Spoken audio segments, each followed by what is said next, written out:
नमस्कार। एनसीआर हलचल में आपका स्वागत है। जैसा कि हम सब लोग जानते हैं कि लोक माता अहिल्याबाई होलकर के 300वां जन्म जयंती के शुभ अवसर पर महिला सशक्तिकरण सम्मेलन का आयोजन किया गया, जिसके मुख्य अतिथि के तौर में भारत के यशस्वी प्रधानमंत्री नरेंद्र मोदी रहे। उन्होंने देवी अहिल्याबाई होलकर जी का श्रद्धा सुमन उनके चरणों में अर्पित किया, साथ में माल्यार्पण भी किया गया, जैसा कि अभी आप लोग यहाँ पे देख पा रहे हैं। कहा जाता है कि जब सेवा में समर्पण का भाव होता है तो वह एक रानी भी लोक माता बन जाती है। अहिल्याबाई होलकर जी का जन्म दिवस पूरे भारतवर्ष में धूमधाम के साथ में मनाया जाता है। भारत के सांस्कृतिक विरासत में पुनर्जीवित करने का उनका एक बहुत अहम योगदान रहा। उन्होंने काशी, अयोध्या, सोमनाथ, रामेश्वरम जैसे कई तीर्थ स्थानों का जीर्णोद्धार किया। आइए इस पे एक अहिल्याबाई होलकर के जन्मोत्सव पे एक छोटी सी लघु फिल्म का भी आयोजन किया गया। आइए देखते हैं और समझते हैं। तो बने रहिए आप लोग एनसीआर हलचल साथ में।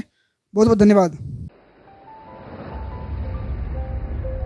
कुछ लोगों का पूरा जीवन, उनके जीवन का एक एक अध्याय इतना प्रेरक होता है, इतना शक्तिशाली होता है कि आने वाली पीढ़ियों को उससे सीख मिलती रहती है। ये प्रेरक अध्याय कहीं और नहीं बल्कि 18वीं शताब्दी के भारत में लिखा गया था। लोक माता अहिल्याबाई होलकर ये नाम है उन महान विभूति का जिन्होंने भारतीय संस्कृति के पुनर्निर्माण का अटूट संकल्प लिया और उसे सिद्ध करने के लिए अथक प्रयास किए। लोक माता अहिल्याबाई होलकर का जन्म 31 मई 1725 में महाराष्ट्र के चौंडी में हुआ था। उनका विवाह छोटी उम्र में खांडेराव होलकर के साथ हुआ था, जिसके बाद उनके ससुर मल्हार राव होलकर ने उन्हें प्रशासन और सैन्य क्षेत्र में प्रशिक्षित किया। लेकिन छोटी उम्र में उन्हें बेहद संघर्ष का सामना करना पड़ा जब उनके पति खांडेराव होलकर की युवा आयु में मृत्यु हो गई। पति की मृत्यु के बाद रानी उनकी चिता के साथ सती होने जा रही थी, लेकिन तभी उनके ससुर मल्हार राव होलकर ने उन्हें रोक लिया और लोक माता अहिल्याबाई के जीवन को एक नई दिशा दिखाने का कार्य किया। यही वो मोड़ था जहां से अहिल्याबाई का लोक माता अहिल्याबाई होलकर बनने का सफर शुरू हुआ। इतिहास में जब धर्म, सेवा और संस्कृति की बात आती है तो लोक माता अहिल्याबाई होलकर के योगदान को याद किया जाता है। इस दौरान उन्होंने सनातन संस्कृति की बागडोर को अपने हाथों में थामा और काशी विश्वनाथ मंदिर, सोमनाथ, अयोध्या, गया, द्वारका, रामेश्वरम जैसे पवित्र तीर्थ स्थानों का जीर्णोद्धार करवाया। मंदिरों के साथ साथ उन्होंने धर्मशालाएं, कुएं, बावड़ियां, यात्रियों के लिए विश्राम गृह और भोजनालय भी बनवाए। लोक माता के लिए भारतीय संस्कृति का आधार आस्था और सेवा दोनों ही थे।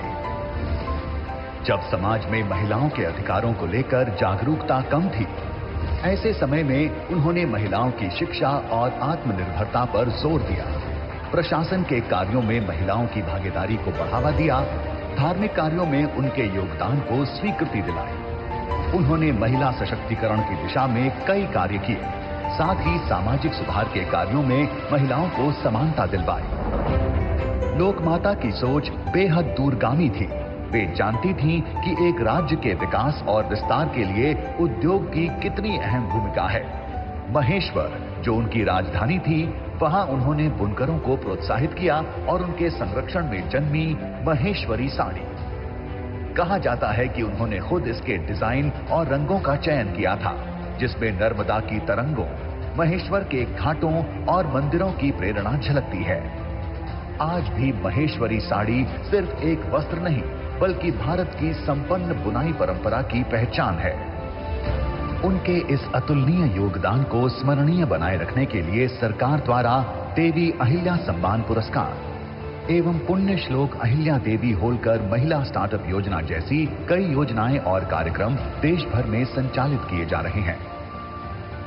आज उनकी 300वीं जयंती के अवसर पर हम लोक माता अहिल्याबाई होलकर को विनम्र श्रद्धांजलि अर्पित करते हुए शत शत नमन करते हैं। आज आप लोगों ने देखा यह लघु फिल्म जो कि अहिल्याबाई होलकर जी के जन्म गाथा को वर्णन किया गया है।